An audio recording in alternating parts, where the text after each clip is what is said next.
Mahasiswa yang saya muliakan, yang saya hormati, yang saya banggakan, kita lanjut berikutnya. Tadi saya mengatakan bahwa dalam pembahasan al-munada ada dua unsur yang perlu kita perhatikan. Di bagian pertama tadi saya sampaikan bahwa unsur pertama adalah huruf nida, harus ada hurufnya. Hurufnya tadi saya berikan yaitu ya, itu yang paling lazim, yang artinya kalau secara kasar artinya adalah wahai. Tapi secara pendalaman maknanya dalam konteks penggunaannya dalam konteks penggunanya sudah sampaikan tadi. Di catatan yang saya berikan dalam bentuk format pengolah kata Microsoft Word, kata kunci untuk memahami huruf nida atau huruf panggilan ini adalah dia itu berupa huruf. Yang paling lazim adalah ya. Itu sebagai kesimpulan dari unsur pertama yang harus diperhatikan dalam munada. Berikutnya adalah unsur yang kedua. Unsur kedua adalah harus ada yang namanya al-munada, dalam artian kata atau orang atau subjek atau objek yang dipanggil. Jadi diawali dulu oleh hurufnya dulu, baru orangnya. Ini secara dasar, tapi dalam percakapan biasa kadang tidak perlu pakai huruf nida. Tapi kalau kita memakai huruf nida, memakai dasarnya seperti yang disampaikan, unsur pertama yaitu huruf dulu. Simpelnya huruf ya saja gunakan, ya. Setelah itu ada katanya. Siapa? Objeknya siapa? Ya Muhammad, berarti objeknya adalah Muhammad. Ya Khalidu, berarti objeknya adalah Khalid. Ya Fatimatu, berarti subjeknya adalah Fatimah. Seperti itu. Nah, jadi memahami munada itu, pembahasan munada itu ada dua unsur. Pertama ada hurufnya, yang kedua adalah ada orangnya atau benda yang dipanggil. Nah, itu aja kata kunci simpelnya memahami kajian atau pembahasan al-munada ini. Ada hurufnya dan ada sosok, subjek, objek, orang atau kata atau benda yang dipanggil. Sekali lagi, memahami materi kita kali ini, kata kuncinya adalah ada hurufnya, yaitu ya, kemudian ada katanya, atau ada orangnya, ada subjeknya, ada sosok yang mau dipanggil. Oke, itu dasarnya. Jadi saya tidak mau berkelibat memahami secara mendalam kajian tentang al-munada, pembahasan tentang al-munada ini. Karena nanti itu akan menjurus kepada bahasa Arab secara mendalam. Nah, karena pembahasan kita tidak terlalu mendalam, dalam artian tidak sampai ke sana, cukup yang rata-rata air saja atau yang standar saja. Kalaupun kalian mau, bisa kalian pelajari, bisa cari referensi, atau bisa tanya ke dosen-dosen atau ustadz-ustadz yang lebih mumpuni dalam bahasa Arab. Tidak menutup kemungkinan pintu ilmu itu terbuka dan luas. Oke, tadi saya sudah menyampaikan, kita sudah membahas tentang al-munada.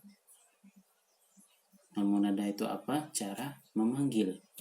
Unsurnya apa? Yang pertama ada huruf, yang kemudian ada orangnya, ada sosoknya, ada bendanya, ada kata. Nah, kita kembali ke dalam buku ajar kita. Nah, kalau kita ambil contoh ustadzun, kemudian sampingnya ya ustadzu. Nah, sekarang kita bisa memahami seperti apa yang telah saya sampaikan tadi, bahwa yang disebut dengan huruf nida atau huruf panggilan adalah ya tadi, huruf ya itu. Ya. Al-munada atau orang yang dipanggil siapa? Ustadzun. Nah, di sini penulis sudah memberikan harokat terakhir pada masing-masing huruf, pada masing-masing kata, ya ustadzu.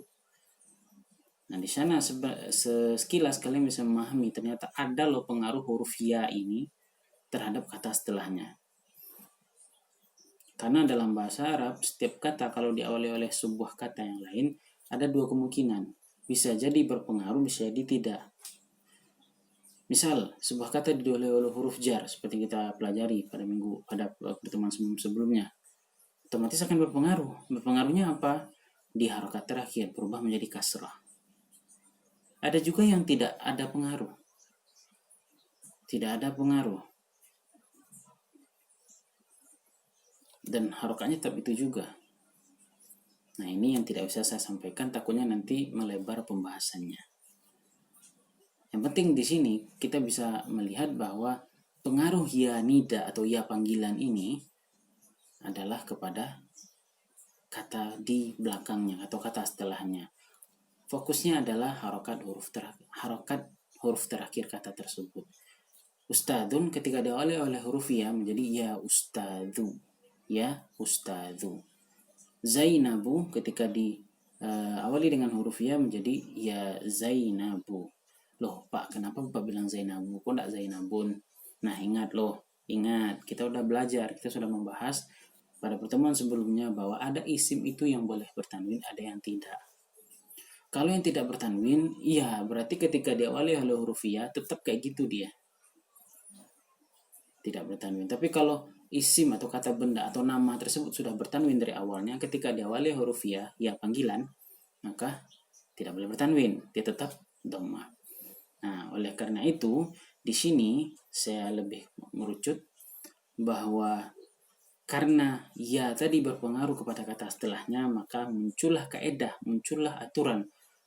Aturannya apa? Di garis bawahi tolong dicamkan bahwa kata yang berada setelah huruf ya tadi berharokat dhammah, tidak tanwin.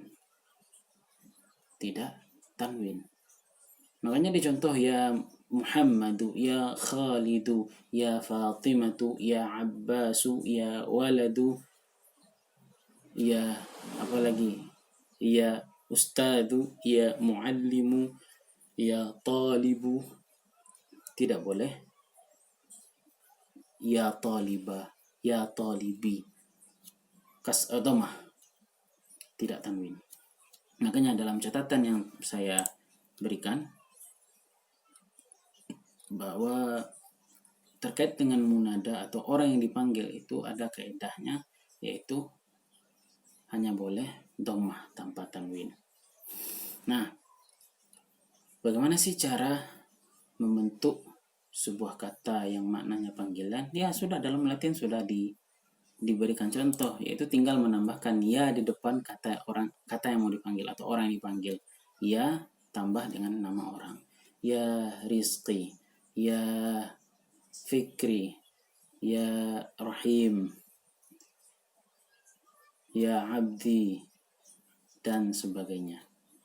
Tinggal menambahkan ya saja, simpel sebenarnya. Cuma nanti yang akan diperhatikan adalah huruf terakhir dari munada atau orang, benda yang dipanggil itu yang perlu diperhatikan. Cuma kalau dalam perbincangan kan kadang dimatikan aja belakang, ya Muhammad, ya Khalid, ya Ustaz, ya Walad, ya Jamilah, dan sebagainya. Nah, dalam catatan sudah saya berikan ada beberapa hal yang perlu diperhatikan terkait orang yang dipanggil tadi. Fokusnya di sini adalah harokat baris terakhir dari huruf tadi. Nah, semoga kalian bisa memahami tulisan saya dan penyampaian saya. Di sini ada perincian. Perincian pertama adalah jika orang yang dipanggilnya tunggal. Misal kita manggil satu orang gitu, jelas orangnya. Jika orang yang dipanggil itu tunggal dan jelas orangnya. Nah, jelas orangnya, kita tahu itu namanya Fulan, itu namanya Razak, itu namanya Fikri, itu namanya Khadafi, itu namanya Fulan. Kita udah jelas. Maka harokat terakhirnya adalah dhammah tanpa atau tidak bertanwin. Nanti namanya Muhammad, berarti ya Muhammadu. Jadi jika orang dipanggilnya tunggal satu di sini bukan berarti hanya dari sisi jumlah saja, tapi dari sisi bentuk kata. Karena ada bentuk kata yang tunggal, ada yang menjemu. Nah, itu yang diperhatikan. Jadi fokus sekarang ini yang bagian pertama ini adalah bentuk katanya tunggal. Dalam artian tidak bertingkat, tidak majmu'. Bagaimana yang majmu' yang bertingkat yang saya maksudkan nanti ada pembahasan berikutnya. Jadi untuk yang pertama, jika orang dipanggilnya tunggal, dan jelas, maka harokat terakhir dari nama tersebut, dari kata orang tersebut adalah berharokat dhammah. Muhammadun, dia tunggal, dia tidak majmu'. Ketika diawali oleh huruf ya menjadi ya Muhammadu. Oke. Abbasun, ya Abbasu. Dalam buku bisa kalian perhatikan. Aliyun menjadi ya Aliyu. Syekhun menjadi ya Syekhu. Rajulun diawali dengan huruf nida ya rajulu. Ammarun diawali dengan huruf ya menjadi ya Ammaru. Nah, itulah praktek atau aplikasi dari kaidah ini.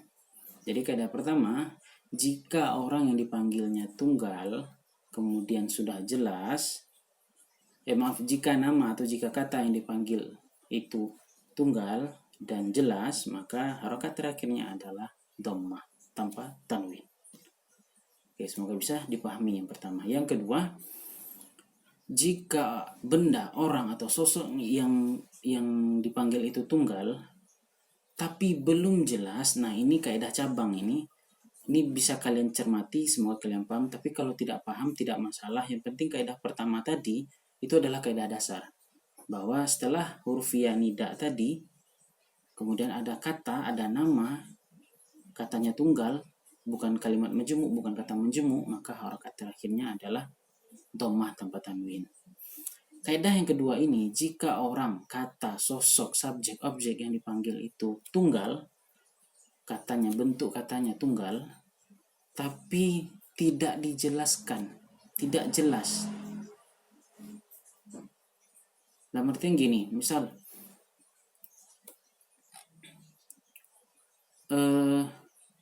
kalian memanggil seseorang, tapi kalian tidak tahu namanya, tapi sosok yang kalian panggil itu kalian sudah tahu, itu sudah jelas, sudah kelihatan oleh mata kalian. Nah, makanya di situ ada kaidah lain, ada aturan lain.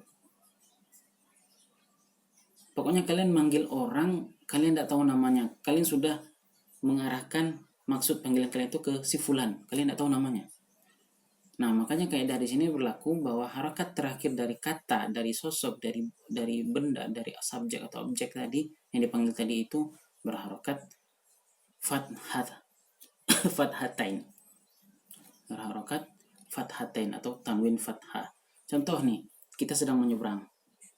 Kita mau menyeberang, tapi kita ragu-ragu. Pas ragu-ragu, tiba-tiba ada kendaraan yang kena, kita kena dan jatuh. Terus ada orang yang datang melihat kita. Karena kita sudah merintih kesakitan, kita sakit. Terus orang yang melihat kita tadi membantu, karena butuh pertolongan, orang itu akan bilang, hei, tolong, gitu kan. Orang itu bilang kepada orang lain itu sudah tahu.